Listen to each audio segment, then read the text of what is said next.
Todos nós tomamos decisões todos os dias. Queremos saber qual é a coisa certa a fazer em áreas que vão do financeiro, ao gastronômico, ao profissional, até o romântico.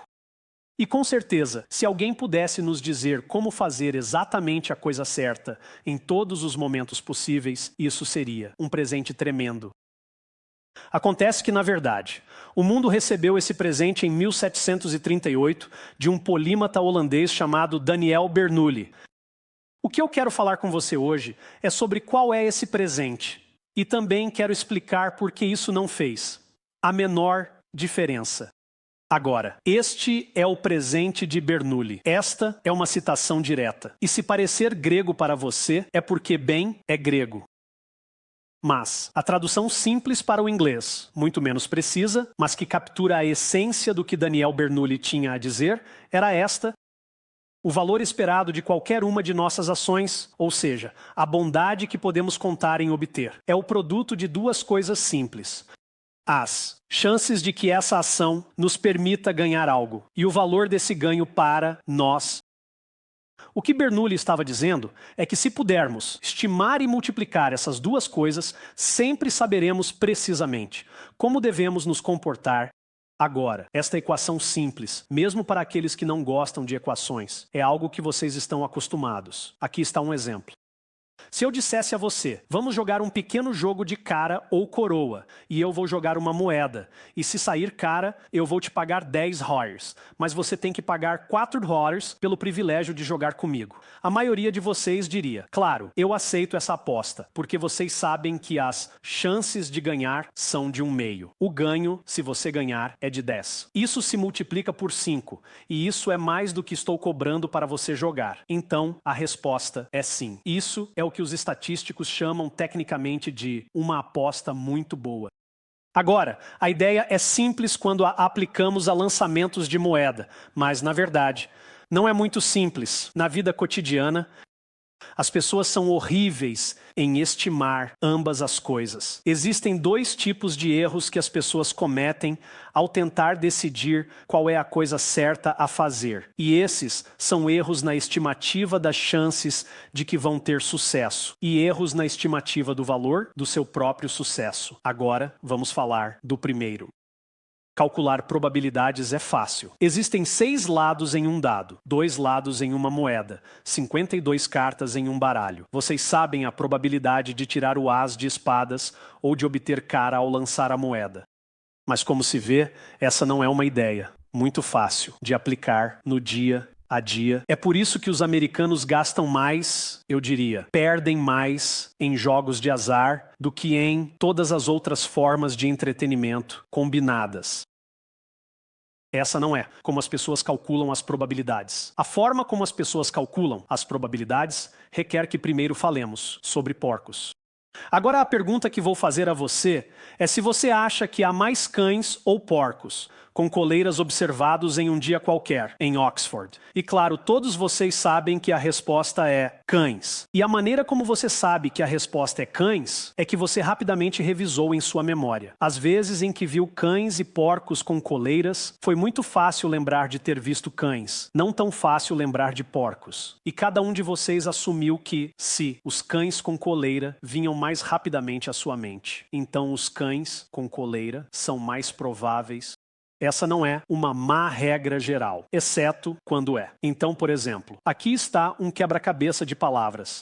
Existem mais palavras em inglês, 4 letras com R na terceira posição, ou com R na primeira posição. Bem, você verifica a memória rapidamente, faz uma rápida varredura e é fácil dizer para si mesmo ring, rang, rung e difícil dizer para si mesmo bear. No parque, eles vêm mais devagar, mas na verdade há muitas mais palavras na língua inglesa com R na terceira posição do que na primeira.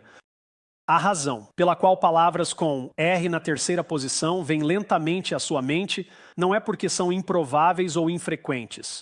É porque a mente recorda palavras pela sua primeira letra. Você meio que grita o som, e a palavra vem como no dicionário. É difícil procurar coisas pela terceira letra.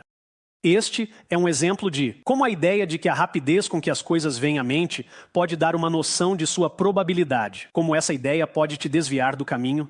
Não se trata apenas de quebra-cabeças. Por exemplo, quando os americanos estimam as chances de morrer de várias formas. Essas são estimativas do número de mortes por ano para cada 200 milhões de cidadãos do ZKIC. Essas são pessoas comuns que são convidadas a adivinhar quantas pessoas morrem por tornados. Compare isso com os números reais. Agora, você vê um padrão muito interessante aqui, que é, em primeiro lugar, duas coisas são imensamente superestimadas: tornados e fogos de artifício. Duas coisas são amplamente subestimadas: morrer afogado e morrer de asma. Por quê?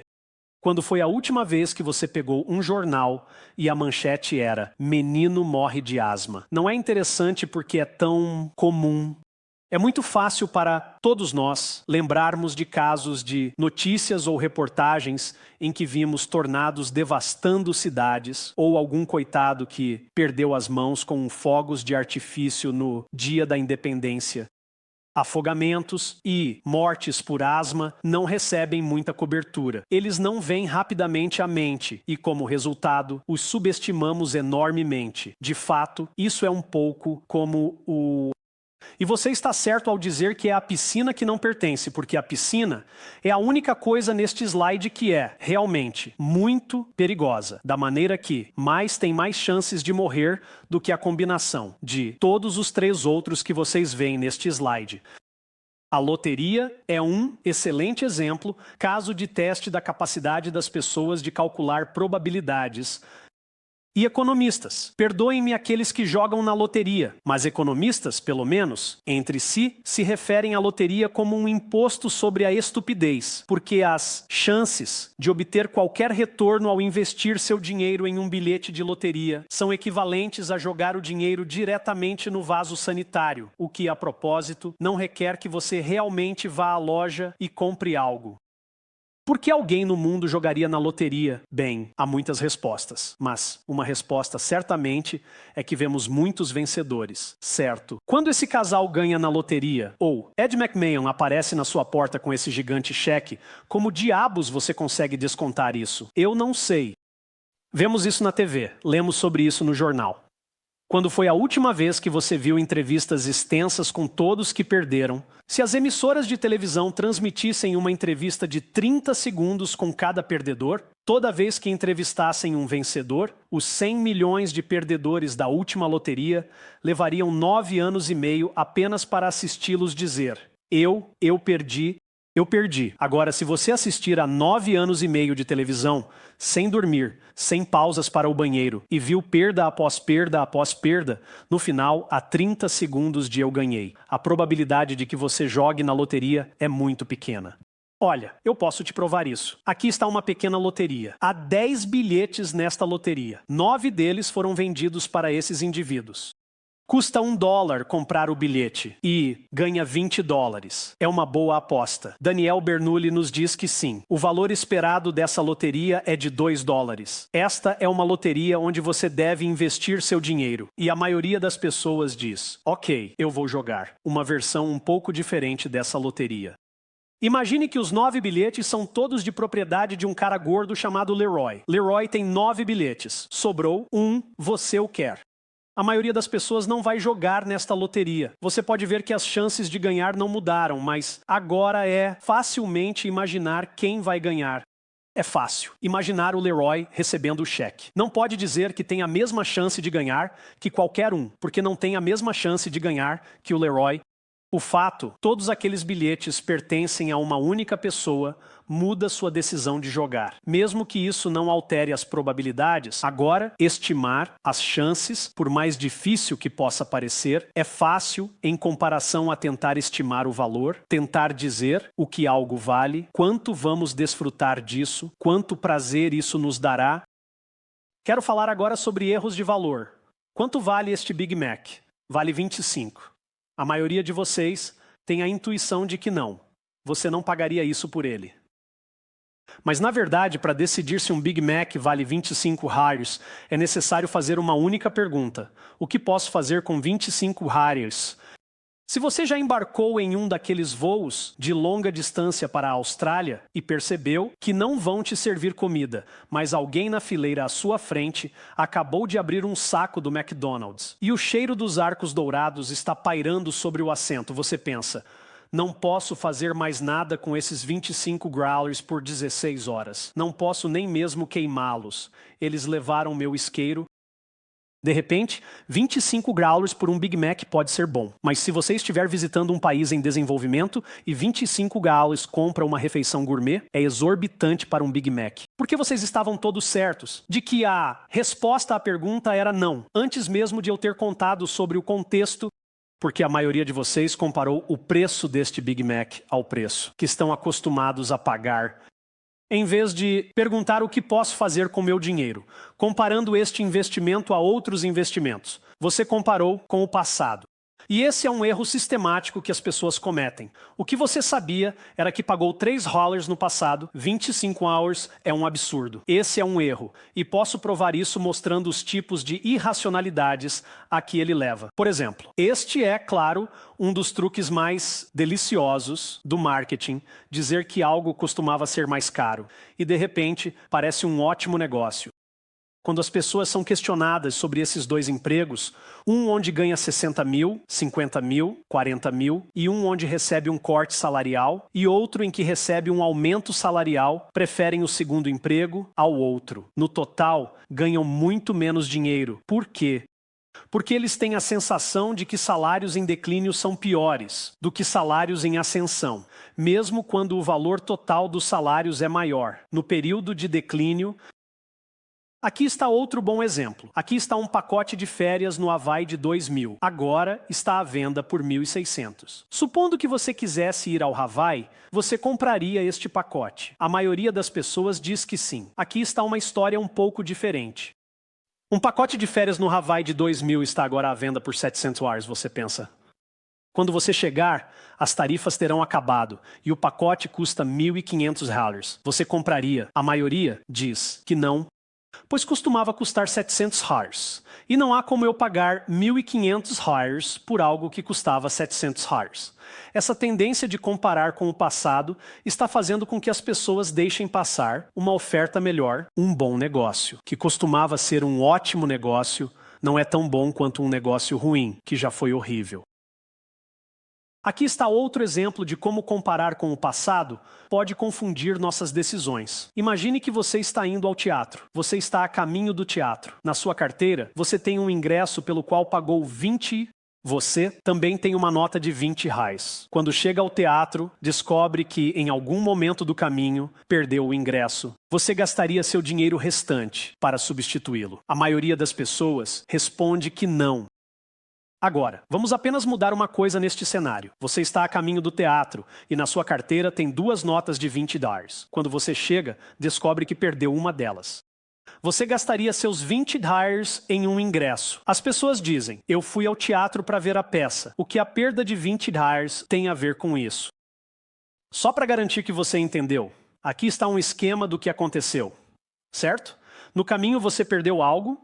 Era um pedaço de papel. Em um caso, tinha um presidente do ZEUA, no outro caso, não havia. Que diferença isso deveria fazer?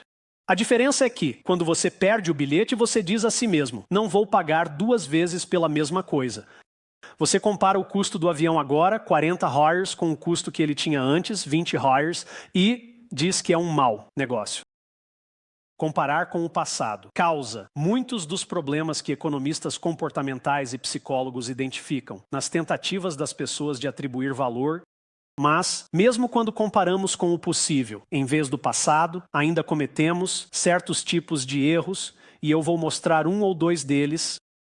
Uma das coisas que sabemos sobre comparação é que, quando comparamos uma coisa com a outra, isso muda seu valor. Então, em 1992, esse sujeito, George Bush, para aqueles de nós que estávamos mais do lado liberal do espectro político, não parecia um cara tão legal. De repente, estamos quase ansiando por seu retorno. A comparação.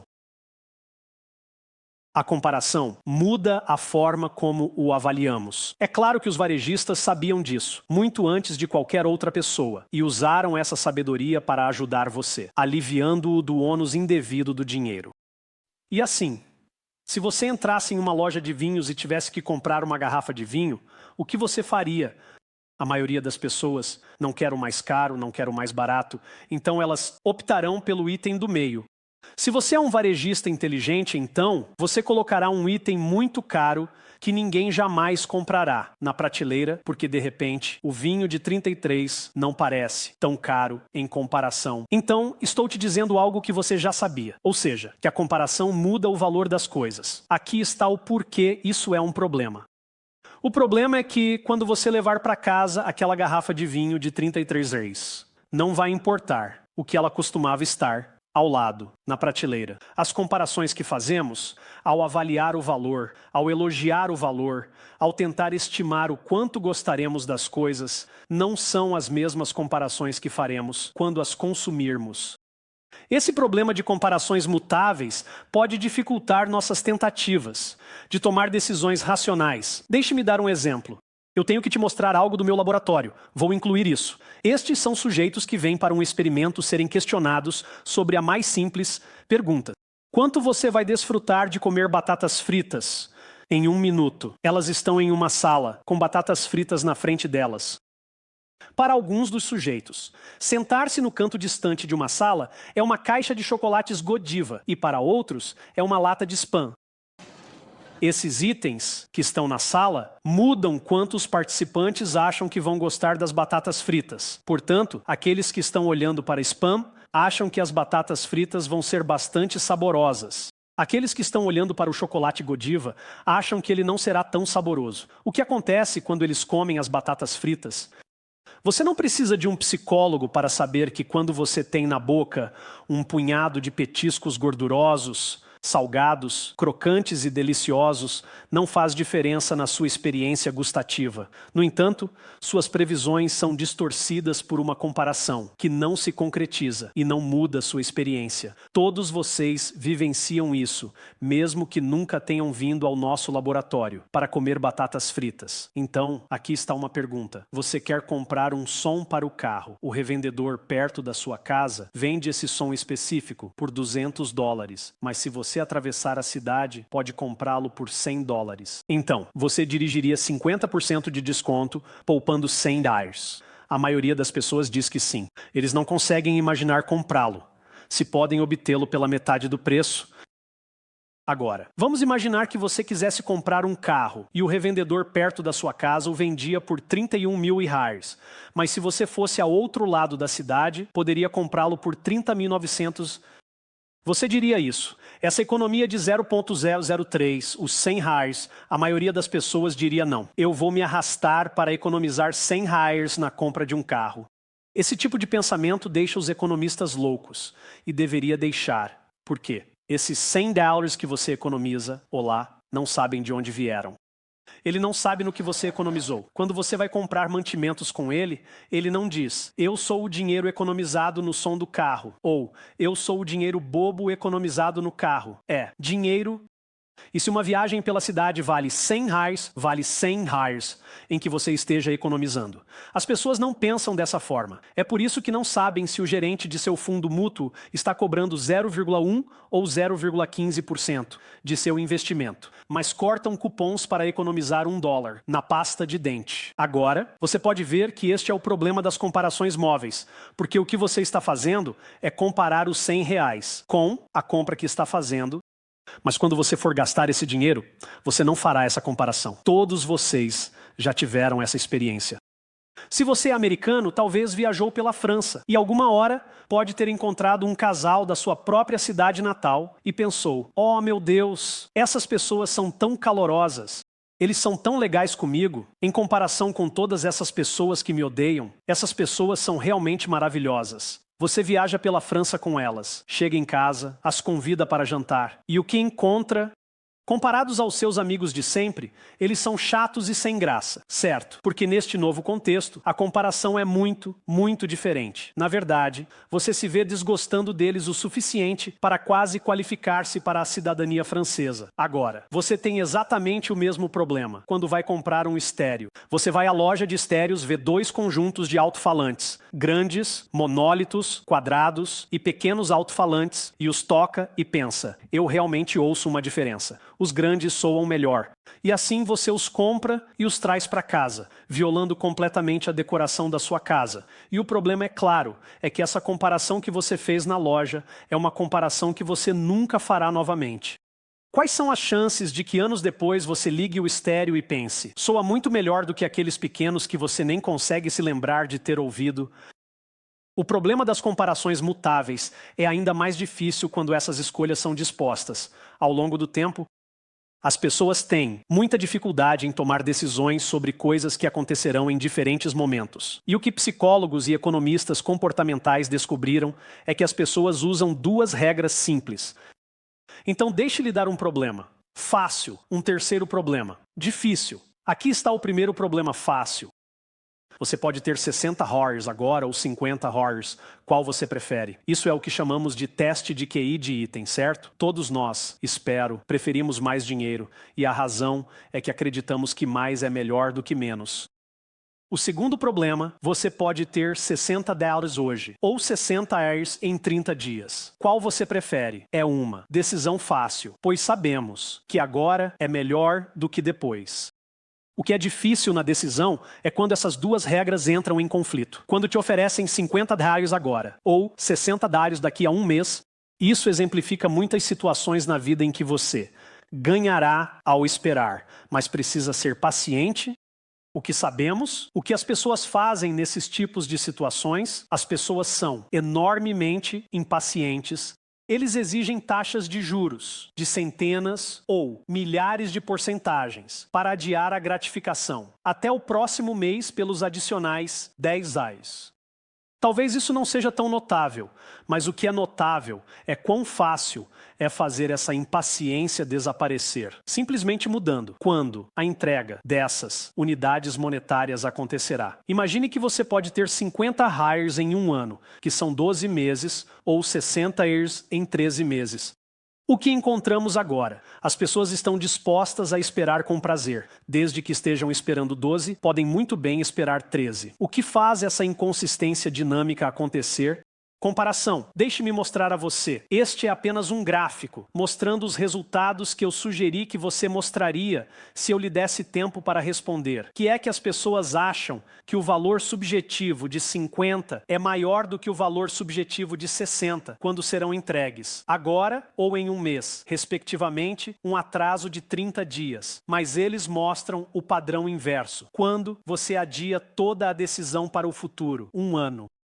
Agora, por que diabos você obtém esse padrão de resultados? Esses caras podem nos dizer: o que você vê aqui são dois rapazes, um deles maior que o outro, o bombeiro e o violinista. Eles vão recuar em direção ao ponto de fuga no horizonte, e eu quero que você note duas coisas. Em nenhum momento, o bombeiro parecerá mais alto do que o violinista. Nenhum ponto. A diferença entre eles diminui. Primeiro é uma polegada, depois um quarto de polegada, depois meia. E então, finalmente, eles saem da borda da Terra. Aqui estão os resultados do que acabei de mostrar. Esta é a altura que viu em vários pontos. Duas coisas são verdadeiras. Quanto mais longe, menor eles parecem. O bombeiro é sempre maior que o violinista. Observe quando fazemos alguns deles desaparecerem. Certo. A uma distância próxima, o violinista parece mais alto que o bombeiro, mas a uma distância maior, suas proporções normais, suas relações são preservadas. Como disse Platão, o espaço é para o tamanho, o tempo é para o valor. Estes são os resultados do problema difícil que lhe apresentei. 60 agora, 50. Esses são subjetivos, nossas duas regras são preservadas. As pessoas pensam que mais é melhor que menos, 60 é melhor que 50, e acham que agora é melhor que depois. As barras deste lado são mais altas. Veja o que acontece quando removemos algumas. Temos a inconsistência dinâmica que nos intrigou. Temos a tendência de as pessoas optarem por 50 hires agora, em vez de esperar um mês, mas não se essa decisão estiver muito distante no futuro. Note algo interessante que isso implica, nomeadamente, que quando as pessoas chegam ao futuro, elas mudam de ideia. Você dirá, o que eu estava pensando? Eu vou pegar os $50 agora. Eu vou pegar os $50 agora. A pergunta que eu gostaria de terminar é a seguinte: se somos tão estúpidos, como conseguimos chegar à Lua? Eu poderia continuar 2 horas com evidências da incapacidade das pessoas de estimar probabilidades e da incapacidade de estimar valor. A resposta a esta pergunta é uma resposta que você já ouviu em algumas das palestras, e você ouvirá novamente que nossos cérebros evoluíram para um mundo muito diferente daquele em que estamos vivendo. Eles evoluíram para um mundo em que as pessoas viviam em grupos muito pequenos. Raramente encontravam alguém que fosse terrivelmente diferente delas. Tinham vidas relativamente curtas, nas quais havia poucas escolhas, e a maior prioridade era comer e acasalar hoje. O presente de Bernoulli, a pequena fórmula de Bernoulli, nos diz como devemos pensar em um mundo para o qual a natureza nunca nos projetou. Isso explica por que somos tão ruins em usá-lo, mas também explica por que é tão terrivelmente importante que nos tornemos bons rapidamente. Nós somos a única espécie neste planeta que já teve seu próprio destino em suas mãos. Não temos predadores. Somos os mestres do nosso ambiente. As coisas que normalmente fazem com que espécies se tornem extintas não representam mais uma ameaça para nós. A única coisa que pode nos destruir e nos condenar são nossas próprias decisões. Se não estivermos aqui em 10.000 anos, será porque não conseguimos aproveitar o presente dado a nós por um jovem holandês em 1738, porque subestimamos as chances de nossas dores futuras e superestimamos o valor de nossos prazeres presentes. Obrigado.